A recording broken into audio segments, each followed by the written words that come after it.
Maligayang pagdating sa mga DIY ideas!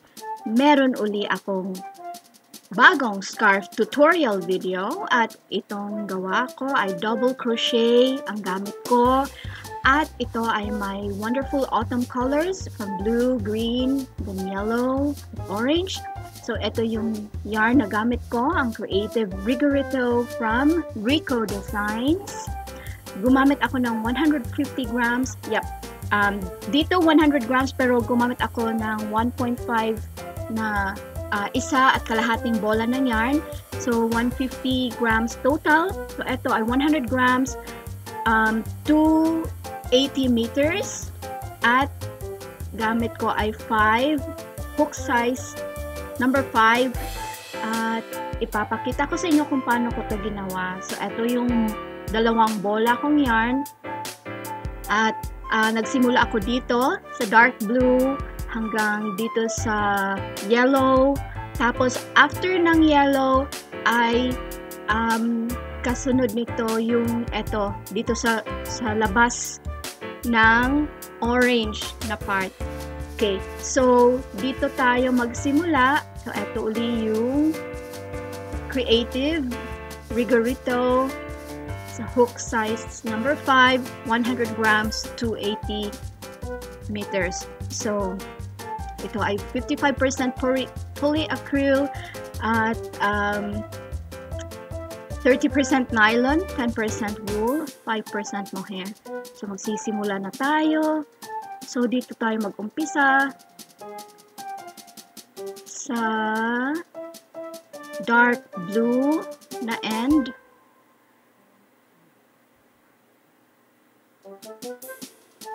Okay. So, ito yung start. At ganito ang itsura ng ating yarn. Gagawa tayo ng knot. Pagkatapos nito ay 20 chain stitches. Okay. So, alright. So, 1, 2, 3, 4, 5, 6, 7, 8, 9, 10, 11, 12, 13, 14, 15, 16, 17, 18, 19, 20. So, ito yung width ng ating scarf. Then, we'll work on the length. So, mag-add tayo ng 3 chain stitches. Yarn over. Then, sa 4th space from the hook, dito natin gagawin ang ating double crochet. So, ito yung double crochet natin. Okay, ito yung first double crochet. Ipagpatuloy natin ang paggawa nito sa kasunod na mga butas. Ayan. So, ngayon ay may 3 double crochet na tayo. So, we continue to the end. Hanggang dun sa dulo.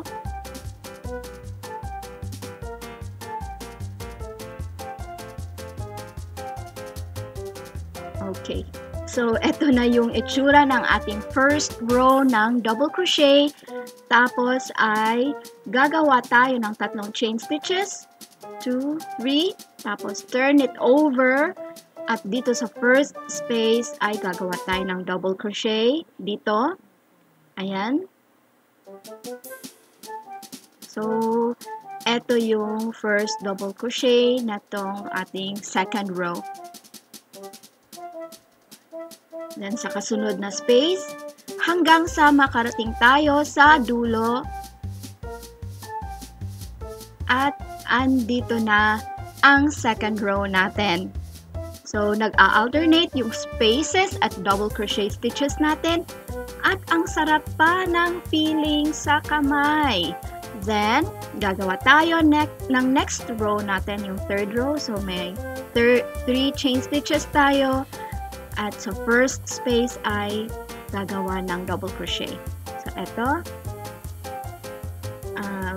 Ipagpatuloy lang ang paggantsilyo hanggang sa maubos yung first ball ng yarn.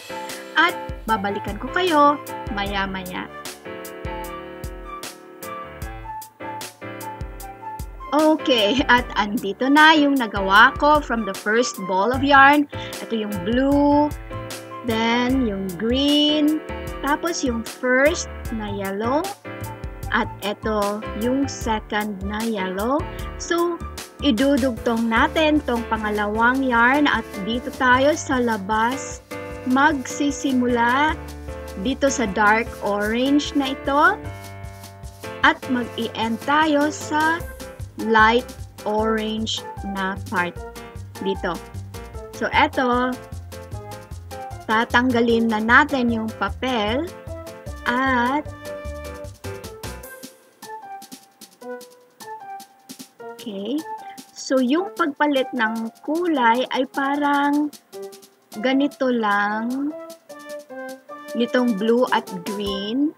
So, ayan, makikita ninyo yung pag-change ng kulay. Pero, itong yellow at orange, inanat natin dito.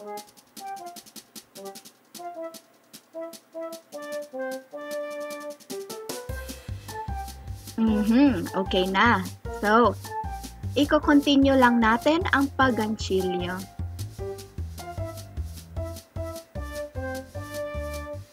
Okay, double crochet lang ang gagamitin natin. So, eto, nag-change na ng kulay. So, yeah. Tuloy-tuloy lang hanggang sa orange. Okay, yeah. Eto at natapos na ang ating scarf. Ito yung pinaka-last stitch dito. At, yeah. Pinutol ko na yung yarn. So, eto, completely pull through para makagawa ng knot at itatago natin itong extra na yarn in between sa mga stitches.